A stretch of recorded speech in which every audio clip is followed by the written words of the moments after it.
আমাদের ফিরার সময় আছে, আমাদের ফিরার সময় আছে।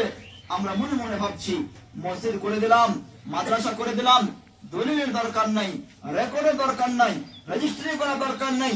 বিভিন্ন মাদ্রাসা, বিভিন্ন মসজিদ, বিভিন্ন ঈদগাহ, বিভিন্ন কবরস্থান মানুষ বিনা কারণে অকারণে মানুষের কাছে নিচ্ছে, দান মনে করে নিয়ে নিচ্ছে। তখন বা বিভিন্ন জায়গাতে অনেক মানুষকে দেখতে পাওয়া যাচ্ছে মানুষের উপরে জোর জবরদস্তি করে নিচ্ছে, সে দানও করবে না, বেচবে না, অথচ তার কাছে কিনে নিচ্ছে। যদি আমরা নবী সাল্লাল্লাহু আলাইহি ওয়াসাল্লামের কথা শুনি, নবী সাল্লাল্লাহু আলাইহি ওয়াসাল্লামের জীবনী পড়ি, মসজিদে নববী, যে মসজিদ নির্মাণ করা হয়েছে, দুইজন ছোট ছোট বাচ্চা, কচি বাচ্চা, তারা বলবে আল্লাহর রাসূল আমাদের তো পয়সা লাগবে না, টাকা লাগবে না, কোনো কিছু লাগবে না, কিন্তু নবী সাল্লাল্লাহু আলাইহি ওয়াসাল্লাম তাদের কাছে জমি ক্রয় করে নিলেন, কিনে নিলেন, তাদের কাছে জমি কিনে নিলেন।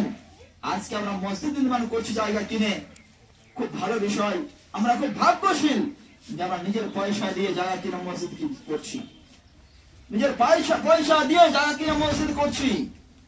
আল্লাহ রাব্বুল আলামিন অত্যন্ত মেহেরবানি, তার রহমত, যে আজকে আমরা যে সমস্ত মসজিদ, মাদ্রাসা, ঈদগাহ করছি সেটা নিজের টাকা দিয়ে করার চেষ্টা করছি।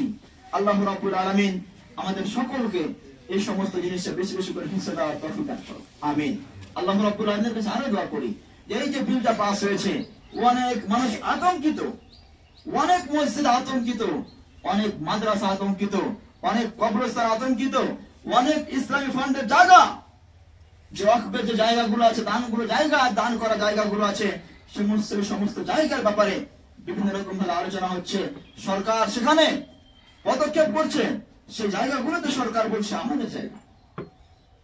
সম্মানিত ভাই সকল, আমরা যদিও ওইগুলো জিনিস নিয়ে ভাবি না, ভাবা চিন্তা করি না, কিন্তু যারা আমাদের থেকে বড়, যারা সমস্ত বুঝে, যারা ধার্মিক জ্ঞান রাখে, যারা মুসলিমদের দুঃখ দর্দ বুঝতে পারে, তারা কিন্তু অনেক ভাবা চিন্তা করে। আজকে আমরা খেয়ে নিলাম, ঘুমিয়ে পড়লাম, আর কিছু ভাবি না, মনে মনে ভাবছি যে আমরা তো গ্রাম অঞ্চলে আছি, আমাদের আর ভাবার দরকার নেই।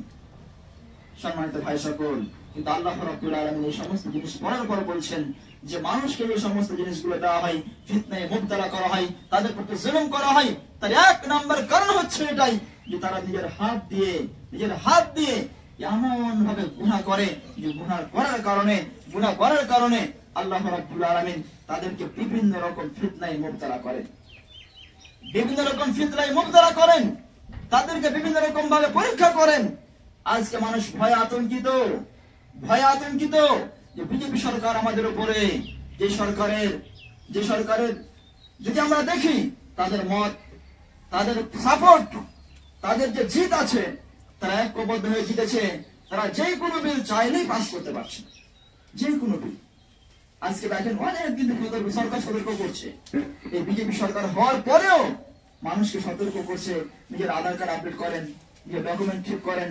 তারপরও যতগুলো লোক মসজিদে বসে আছে, একটা করে জিজ্ঞাসা করেন, প্রত্যেকটি মানুষের কোনো না কোনো ডকুমেন্টে ভুল আছে বাই চান্স, কিন্তু বেশিরভাগই লোকের ডকুমেন্ট চেক করেন, তাদের ডকুমেন্ট এখন পর্যন্ত ঠিক হয়নি। কিন্তু মানুষ বলছে যে সরকার আমাদের প্রতি জুলুম করছে, সরকার তো জুলুম করছে, কিন্তু তারপরেও আমাদেরকে বিভিন্ন রকম পন্থাও দিচ্ছে। যদি আমরা সেই পন্থাগুলো অবলম্বন করি, মেনে চলি, তাহলে হতে পারে সেই ফিতনায় আমরা মুক্তারা হব না। কিন্তু আমাদের আমলের কারণে আল্লাহ রাব্বুল আলামিন আমাদেরকে বিভিন্ন ফিতনায় মুবতালা করছেন, বিভিন্ন বিপদে আপদে মুবতালা করছেন। আমাদেরকে সবর করতে হবে, আল্লাহ রাব্বুল আলামিন দিয়ে ফিরে আসতে হবে। যদি আমরা ফিরে না আসি, তাহলে কিন্তু আমরা পরাজিত হব। আমাদের যে পাওয়ার, আমাদের যে ক্ষমতা, সেটা আল্লাহ রাব্বুল আলামিন আমাদের কাছ থেকে ছিন্ন করে নেবে। বিভিন্ন সময় মানুষ ভয়ে আতঙ্কিত হয়ে যায় যে সরকার তো আমাদের যা চাই সেটাই করতে পারে, কিন্তু আল্লাহ রাব্বুল আলামিন আমাদেরকে এর ব্যাপারেও বিভিন্ন জায়গাতে মানুষকে সতর্ক যে মানুষকে আল্লাহ রাব্বুল আলামিন বলছেন, ওয়ালা তাহিনু ওয়ালা তাহজানু ওয়া আনতুম লা আলাউনা ইন কুনতুম মুমিনিন। তোমরা সুস্থি হয়ে যাও না, তোমরা কাহিনী করিও না, তোমরা অলসমি করিও না। তারপর আল্লাহ রাব্বুল আলামিন বলছেন, ওয়ালা তাহজানু, তোমরা কোন রকমের